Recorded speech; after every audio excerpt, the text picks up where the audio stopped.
Hi everyone, welcome back to my channel. Continuing right where we left off, we're now in 2016.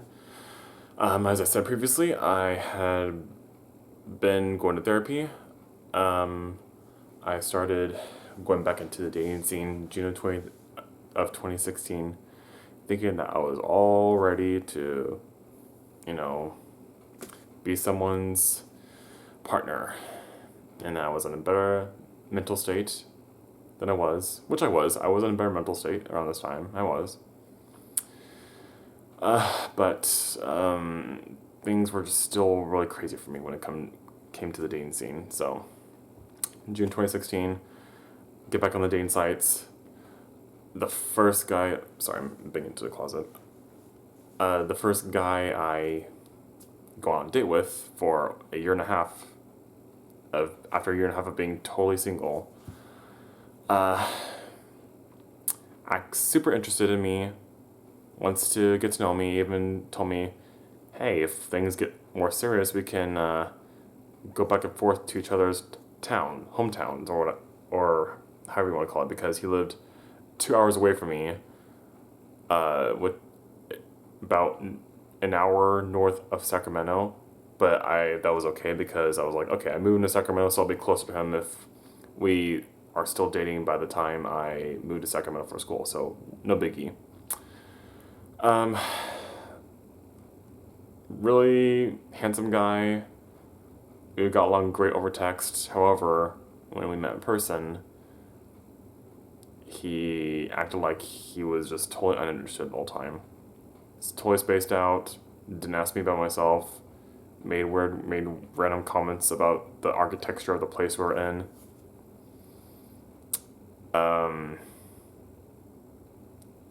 I don't know what the hell this guy's problem was, but he just, like I said, he was not interested at all. Did a total 180 on me from the text messages. And it was kind of rude too, because I was like, towards the end of our date, I was like, hey, so do you want to walk around a little bit before we leave? And he was like, no, I really don't want to. And I was like, okay, dude, if you didn't want to come out here to go on a date with me, then you should have said something, because this was just a waste of time. Not just time, but also gas and money. So, later that night, I got home, I cried a little bit because I was like, really? I got better. My first date in over a year and a half, and it's with some jerkwad who did a total 180 on me in person. What are the odds? So I got upset. The next guy I briefly dated was a guy that lived in Santa Cruz, which is about 2 hours away from Vacaville. Total opposite direction of where I was planning to move to.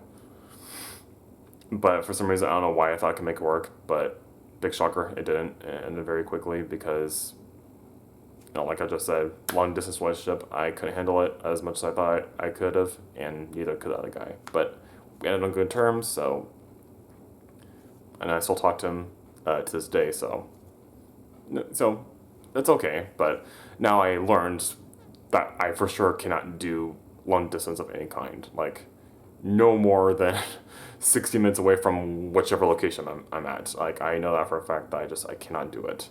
I don't know how, if you're watching this and you're in a long distance relationship or you did long distance previously, I don't know how you were able to handle it, but I admire your dedication and strength. So, I mean, I think I would be able to try it out again, but I would just prefer not to. Anyways, so the next guy I dated also lived in Sacramento. I don't know if he still does, but went out with him. I noticed that he says like really odd things. Like, for example, on our third date, I had to go use the bathroom. We were in a park, and so I was like, "Oh, the bathroom's supposed to be over there in that building." But then I also said, "Oh, I hope it's open because all the lights are off." And then the guy was like, "Or there could be just a whole bunch of dead bodies in there." And I was like, "You okay, that was kind of out of the left field. I laughed at that, and I mean, I don't know if, and he, I don't think he meant it as a joke. Actually, I think he told me he told me he was being serious because I asked him if he was joking, and he was like, "No, I'm being serious. Like there could be a bunch of dead bodies in there, you know, because that's like kind of a creepy building with all the lights off." And I'm just like, okay, I think you're overthinking it, but whatever. So I mean, I don't know. I don't know if he had like some kind of like behavioral disability based on like the way he talked and stuff. And it's hard to explain it. I mean, if he did, like it's fine. It wouldn't have been it would have not have been a deal breaker for me. That's totally fine. I'm not at all. You know, I hope I didn't come off as, you know, making fun of people who have, you know, behavioral disabilities, because I'm not. Like I said, it would not have been a deal breaker for me for this guy. However, the thing is, the following day after our third date, we were supposed to go out again on a date. I text him and say, "Hey, how's it going? Did you sleep well?" And he texts me back saying, "Oh, I didn't really sleep that much." And I was like, "Oh, how come? Just couldn't sleep?" And then he was like, "Nope, I stayed up all night wanting to party." And I was like, okay, why, I don't, you were staying up all night wanting to party. I don't get it. Were you like actually at a party, or were you just, I don't know, just like literally couldn't sleep and was like hella energized? And then this guy literally straight up responds to me saying, "Oh no, I took speed, so that's why I was up all night and I'm still feeling energized." And then when I saw that, I was like, "You took what now? Uh, you took speed." Like I literally couldn't. I couldn't believe what I was reading. Like this guy took speed. And then so I was asking him, "Okay, wait, hold on. Why do you have speed? Are you hooked on it or something?" And then he goes on and says something like, "Oh yeah, like a few years ago, my doctor accidentally prescribed me some form of speed or something like that, and then I took it, and then I got addicted to it. So it's not my fault. It's the doctor's fault. They shouldn't have prescribed me this medication, because ever since I got prescribed to it, I've been addicted to it, and I signed up to this rehab facility like a year ago, but the wait list is so long to get in, so I'm just waiting for that, and blah blah blah blah." And I'm just like, oh my god, this is insane. Cause and whenever I was reading the text, I wasn't positive what speed was, so I looked it up, and it's just like it's kind of like similar to Adderall, except this one like does more damage to your internal organs. I think, I don't know. I hope I'm not saying this wrong. I'm just going off by memory. I could be totally wrong, but that's just how I remember it. But I know for a fact, speed, you know, basically screws up your internal body, and over time you use too much speed, and you can pretty much die. That's the gist of it. Pretty much die or have bodily health functions or misfunctions, I should say. And then I was just like, I was trying to be understanding. I was like, okay, well, you know, if it's not, I guess if that's what you say, it's not your fault. That's not your fault. Then I'll try to, you know, I guess we could still try to work this out. But then, not too long after that, he said, "Hey, I'm sorry, but we're gonna have to cancel the date because I'm feeling the crash from the speed." And then when I read that, I was like, "Okay, no, you know what? Never mind. I changed my mind. I gotta get out of here." So I texted him saying, "Look, I'm sorry to tell you this, but I think we should stop dating, because I know you said it's not your fault that you got addicted to speed." So he says. "But, you know, I cannot date someone who has this horrible kind of drug addiction that's going to, you know, kill themselves over time." And this guy went off on me through text messages. He was like, "How the hell could you say that to me? You hurt my feelings. I don't understand. What is wrong with you? Blah, blah, blah, blah. You know what? F you, F this, I'm out. Peace out." And then he blocked me on the text message. And then I was just like, Jesus, I am so glad we did not actually meet up for a date, because if I actually found out in person during the date that he was on speed, he probably would have gone ballistic and attacked me. So so yeah, that was That was a trip. Jesus, and I just cringe at myself at the fact that I still wanted to, pursue him, even though he literally revealed to me that he was addicted to speed. Folks, I'm telling you that's how desperate I was to be in a relationship back then. So, not too long after this, we are in, actually, end of July now, of 2016. I go into Grinder in hopes of more options to explore for a potential relationship. And the reason why I did that is because I read some stories on Grinder's website and a couple other places on the internet saying that, that some of the people were able to find their long-term partner or soulmate or whatever through Grinder. And when I saw those stories, I was like, okay, well, maybe that could happen to me. Being the optimistic guy that I am, happy-go-lucky guy that I try to be. No, once again, naivety is one of my biggest flaws. So I signed up to Grindr. I signed up to Grindr. Naturally, I get hella pics of guys sending me their junk, even though I tell them I don't want to hook up. But what good is that gonna do on Grindr? People are gonna do what the hell they want to do on that app. Like I said, I was being extremely naive and dumb. Anyways, this guy who lives a town over from me messages me. We get into a good conversation. He shows pics of himself, not his downstairs part, just pics of his face. I show him pics of me, and we agreed to meet up for a date. And so we did. Meet in person. He looks exactly like the guy he's in the pictures. And I thought he was very attractive, and I was like, okay, cool. This could lead somewhere good for once. So, after a couple weeks of dating, we are now in the middle of August 2016. I go over to his place to have dinner there and also watch a movie. So, go over to his place in the town next town over.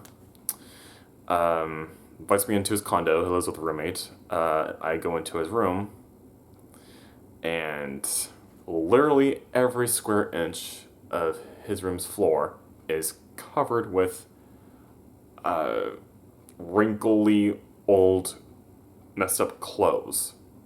Shirts, underwear, pants, socks, even like a few newspapers, and I'm just sitting there like, what the hell happened in here? And the guy was like, yeah, sorry about that mess. I'm really lazy about cleaning up, and I have severe depression, and so I just don't feel motivated to clean this up. And I try to sympathize and empathize with him, because I told him, I was like, okay, I understand. I went through severe depression the previous year, so I get it. I was there before too. And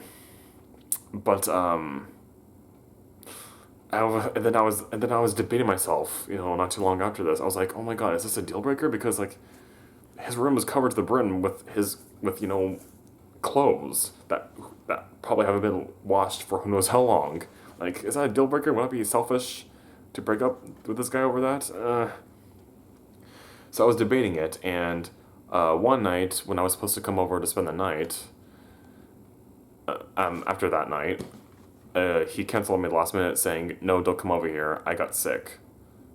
And I was like, oh, okay. I'm sorry to hear that, so just let me know when I'm able to come over when you feel better. And he was like, okay. More than a week passes by, which gives me more time to think about the situation. And I think to myself, okay. And during this week, the guy doesn't text me at all. I text him. I think I texted him once during the week, but he didn't respond at all. And so that combined with me thinking things through about his room situation, and him just being not really communicative, I thought to myself, okay, you know what, it's a deal breaker. I can't do this with him. And honestly, not only that, but it was hard for me to imagine a long-term relationship with this guy. I mean, great guy, good sense of humor, very attractive, very good kisser, but just not long-term potential. So I was honest with him through text saying, hey, I'm sorry to tell you this, but can't do this anymore. I just don't think we're fit to be romantic long-term partners. And he understood. He was okay with it. He just told me, do what's best for you. And I just told him, thank you, take care. That was it. And on an okay note, I still hope that guy's doing good. I talked to him recently this year, and he said he had to move back home to his home state, New Jersey, because his depression had gotten worse. And I asked him, "Oh, I hope everything's okay. What else is going on with you? What job are you working in? How's your family?" But he never responded to me, so I'm just going like, okay, if he doesn't want to talk to me, he doesn't want to talk to me. I'm not gonna push it. Anyways, so this is where it gets juicier. We're now end of August. So, from June to August 2016, I talk off and on with this guy who lives just outside of Sacramento, to the north. And the reason why I talk off and on with him was because, I was busy dating the previous guys I mentioned. And also just because, I was getting ready to move to Sacramento for school. So, actually, no, I think we're in the beginning of September 2016. So, first week of September 2016, we start talking more often, this guy. I told him, hey, I'm in Sacramento now, so, I know we talk off and on here and there, but I was wondering, do you want to just go out on a date? And something, because, I'm here, I'm closer to the place that you live now, so do you want to do that? And he was like, yeah, I would love to, but the thing is, I'm in Los Angeles doing manager training for a restaurant, or training to be a restaurant manager. And I'll be back in Sacramento at the end of October. And I was like, oh, okay, so I'm not going to see you for like a month and a half.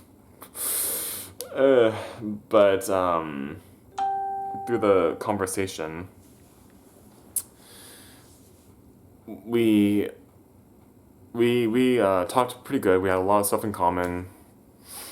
It was a really good conversation between us. Very funny guy, and he pretty much just straight up tells me, "Hey, Cameron, I really like you. I think you're cute, and I really like to get know you better. But I, really want us, to be boyfriends. So, because I'm not gonna be there for a month and a half, and I don't want you to wait that long for you to see me. I don't know, it was something, I don't remember exactly what I said, but it was something in that vein. I don't know, it was kind of weird. But he asked me, well, do you want to be exclusive boyfriends? And then I was like, oh, you mean like right now? As in like, while I'm here and you're all the way in LA? And he was like, yeah, do you want to do that? And so I said, thank you, but no, it's not a good idea. I should wait until you get back to Sacramento so we can see in person if we have a connection to do that. But see, the thing is, if I was being smart, I would have said that. But since I wasn't smart, I said yes instead. So yeah, I told yes to a guy to be exclusive boyfriends to a guy that I never met in person. Yeah, make it make sense, folks. I'm telling you, people, I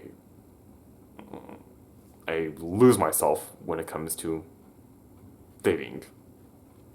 I mean, I got better after this, though, but back then, oh my god,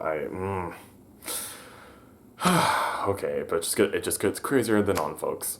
So, month and a half passes, end of October comes. He's supposed to come Monday. It's now Friday. The Friday before the Monday that he comes back to Sacramento. I tell everyone that I'm in a relationship with this guy. But of course I leave out the part where I haven't met him in person yet. So it's online exclusive relationship. I push this feeling of, okay, this isn't right. I shouldn't be doing this.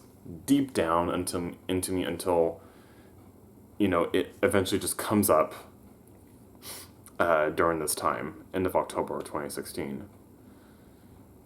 And, you can only push down stuff so much until it eventually rises and explodes out of you. So, the thought of this being wrong, the online exclusive relationship, really gets to me during this weekend. This weekend specifically, a lot of horrible crap happened to me. I don't want to go into detail because I'm going to say that for a separate video. But basically, what happened to me was I was bullied the whole weekend. I was getting yelled at by people because we were doing drinking party games, and I was messing up the games all the time, and I was being yelled at, screamed at, insulted at. I got drunk. This guy was on my ass the entire weekend for very little things. It's just, and I made an embarrassment out of myself on Friday night, and it was just it was either Friday night or Saturday night, I don't know, but it was just not a nice weekend. It was a stressful weekend. It was just very messy, and so me being drunk, I made a very stupid decision by basically at this party. This event takes place at a hotel, by the way, in the Bay Area. So I made the stupid decision by making out with another guy and going to bed with him. We didn't have sex or anything. We just slept and cuddled together and made out. But yep, I did that, and then it's a decision I still regret to this day. I just should have just literally just been upfront and honest with the guy I was in an online relationship with, but no. And I'm not saying what I did. I'm not saying what happened to me that weekend excuses what I did. I'm not saying it at all. I was just not in a good place that weekend. So, and plus that combined with me, eventually admitting to myself that this online relationship exclusive was not a good idea. It was just horrible. Anyways, so the next day I tell him what I did. I tell him, hey, I'm so sorry to tell you this, but I cheated on you last night. I'm so sorry. I got drunk. I was very depressed this weekend because so much crap was happening to me. Everybody was on my case for no reason. And not only that, but I've been really thinking that this online exclusive relationship we've been doing for the past month and a half is not a good idea. And I'm sorry, I should have told you earlier, but I think we should end this. And he responds by saying, okay, well, I don't really care if you kiss another guy. We weren't technically in a legitimate relationship. And I'm just like,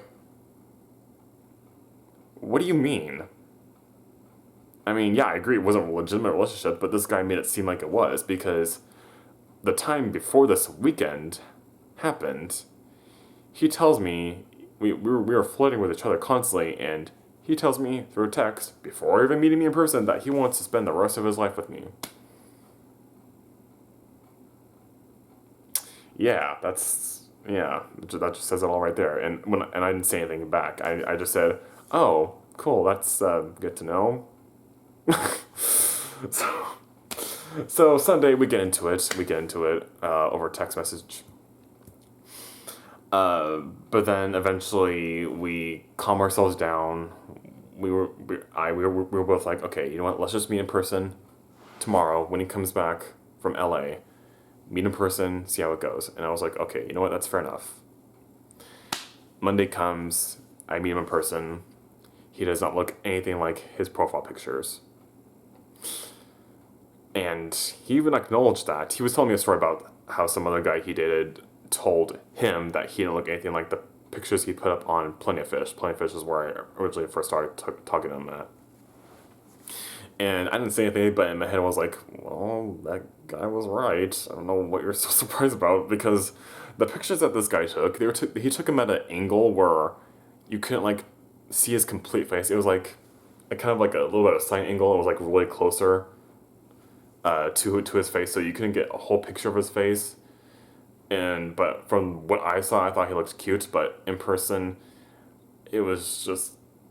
I mean, he wasn't ugly. He was just radically different looking from his pictures. So I don't know if he like tried to do that on purpose or if he was. I don't know. Anyways, Monday night we get into it because I don't remember why we got into it, but we just got into it.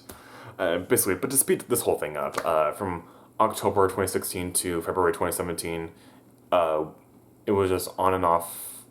I don't know if I can call it a relationship, I guess dating kind of thing between us, because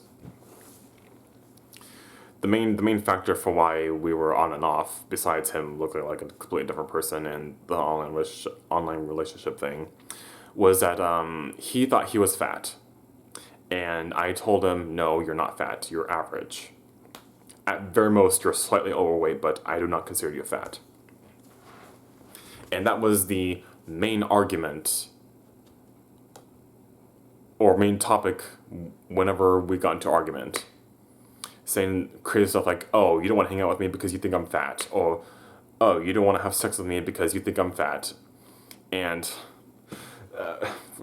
weird side story real quick. The night that we first met in person, Monday night, he wanted to have sex with me, and I told him, no, I don't have sex on the first date.